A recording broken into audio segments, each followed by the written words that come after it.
Highpoint Church. This is Chad Graham, your Next Steps pastor, and I'm excited to talk about today's Power of Three passage, 1 Kings chapter 16 through 18.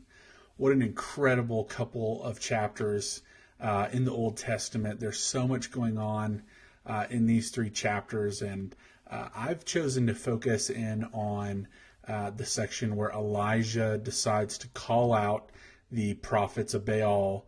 And this is one of the most interesting stories, I think, in the entire Old Testament. To give a little background here, the people of God are being led astray, and they are entering into idol worship. They're worshiping other gods, false gods. And Elisha is the last prophet of the Lord, the last prophet standing, and he stands in the midst of 450 prophets of just Baal, and there's prophets of other ancient Near Eastern gods in the presence of the people of God. And Elijah grows weary. It's interesting to see the man of God, Elijah, grow tired of the people's dissent and their disobedience to God. And so he finally decides, hey, we're going to gather all of Israel, and we're going to put this to the test. We're going to have a day where we decide who we're going to worship finally. I love how the prophet says, how long will you go limping between two different options? Isn't that interesting? That's a word for today as well.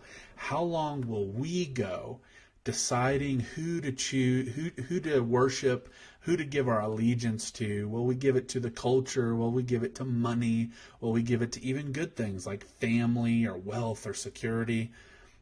Who will we serve at the end of the day? And Elijah is tired of all the idol worship in the people of God. And so he calls them out, and he brings them to a sacred place where the idols and all the different statues and altars to the false gods have been made high, and the altar to Yahweh has been made low. Even, it sounds like, maybe even destroyed.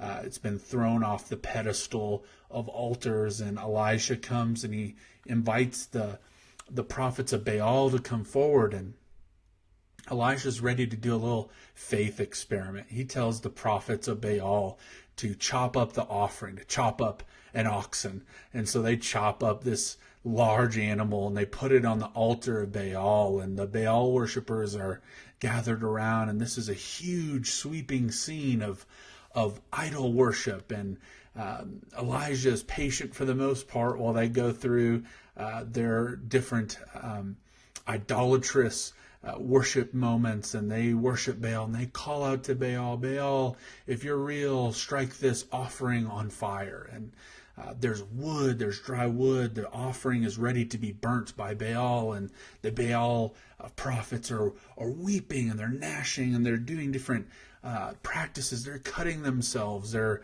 putting blood on the chopped oxen, and all of these different things. And finally, Elisha, who's tired of seeing his people astray, who's tired of hearing the nonsense that's going on, starts to mock the prophets of Baal. And again, this is a little gritty. This is what the Old Testament is like. I love the truthfulness and the raw atmosphere of the Old Testament. Elisha literally mocks them, and he says, cry aloud, for Baal is God. Either he's musing, meaning he's doing something else that's more enticing with his time, or he's relieving himself. He's not interested in what you have to say. And of course, Elisha knows that Baal isn't real. Baal isn't God. There's only one true God, and that's Yahweh. And so Elisha turns his attention to the offering that's supposed to be burnt by now by Baal and his raw power. And Elijah's careful. He doesn't want to leave any room for error. And so he asks the people to dig a trench around the altar, and he fills it with water, and he drenches the wood with water, and he drenches the cut oxen with water. He doesn't want anybody to say, but maybe there was a spark that flew in. No, if this catches fire, it's because of God.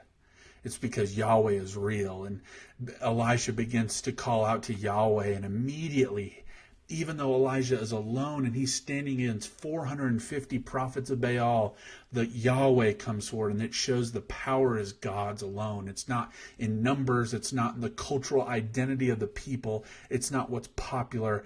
Our power comes from Yahweh alone, and fire comes down. Tongues of fire lap up the water around the offering, and wet wood turns to dry wood, and wet offerings turn to dry offering, and burnt offering is laid forward. And it's apparent to the people of Yahweh that this is the one true God.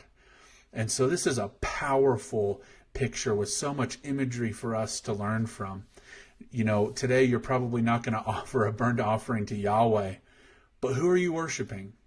Are you limping, as Elijah said, between two opinions? Are you deciding in one moment to give your allegiance on Sunday maybe to God, but on Monday in the workplace your mouth sounds like you're not worshiping God? Is your money worshiping God? Is your love and affection for your spouse and for your children, is that honoring to God? You know, just like in the days of Elisha, we have a choice. Do we give our allegiance to God? Do we give ourselves to God, to Yahweh? Or do we split our affections and our desires of our heart between so many things that we end up worshiping idols? We don't want to do that this morning. So I encourage you this week, make it a matter of prayer. Give God your allegiance and ask Him to guide you. Ask Him to give you power by the Holy Spirit to live out the life that God has called you to live. And I'll be walking with you, High Pointers. This is Chad Graham, your Next Steps pastor. I hope you had an encouraging moment this morning with the Lord. Continue to read in your Power of Three. We're stronger together. We're better together. Even when we're virtual, we're together. So I love you guys. Hope you have a great week. And stay strong in your Power of Three reading.